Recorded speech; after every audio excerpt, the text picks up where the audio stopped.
தமிழக சட்டமன்ற தேர்தலுக்கு இன்னும் ஒரு மாதம் கூட இல்லை. அதனால தமிழகத்துல உள்ள அனைத்து அரசியல் கட்சிகளுமே அதிரடியாக செயல்பட்டு கொண்டும் இருக்காங்க.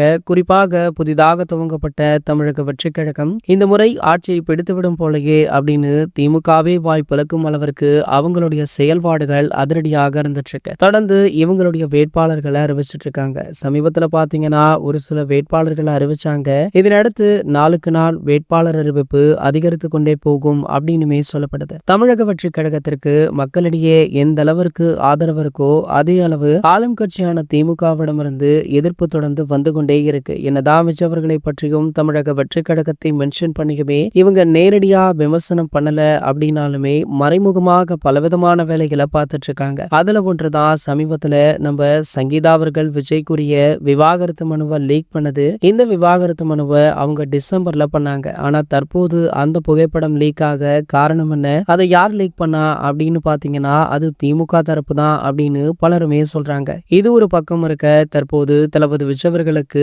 மீண்டும் ஒரு பெரிய இடியை இறக்க வேண்டும் அப்படின்றதற்காக அவருடைய மகனான ஜேசன் சஞ்சய் அவர்களை தங்கள் வசம் படுத்திக் கொள்ள அதற்கான வேலைகள்ல இறங்கியிருக்காங்களா. அதாவது ஜேசன் அவர்களை திமுகவில் இணைய வைக்க அத்தனை முயற்சிகளுமே நடைபெற்று வருதா. ஒருவேளை ஜேசன் அவர்கள் திமுகவில் இணைந்து விடுவாரோ அப்படின்னு தளபதி ரசிகர்களே யோசிக்கும் அளவிற்கு சம்பவம் நடைபெற்று வருது. இது ஒரு பக்கம் இருக்க, சூப்பர் ஸ்டார் ரஜினிகாந்த் அவர்கள் பாத்தீங்கன்னா ஜேசன் சஞ்சய் அவர்களுடைய சிக்மா படத்தை பார்த்துட்டு அவருக்கு வாழ்த்துக்களை தெரிவிச்சிருக்கார். இந்த சம்பவம் சமீபத்துல நடைபெற்றது. இந்த சம்பவமுமே வைரலுமே ஆகிட்டு இருக்கு. இது போன்ற செய்திகளை பத்தி நீங்க உடனே தெரிஞ்சுக்க நம்மளுடைய சேனலை மறக்காம சப்ஸ்கிரைப் பண்ணிக்கோங்க.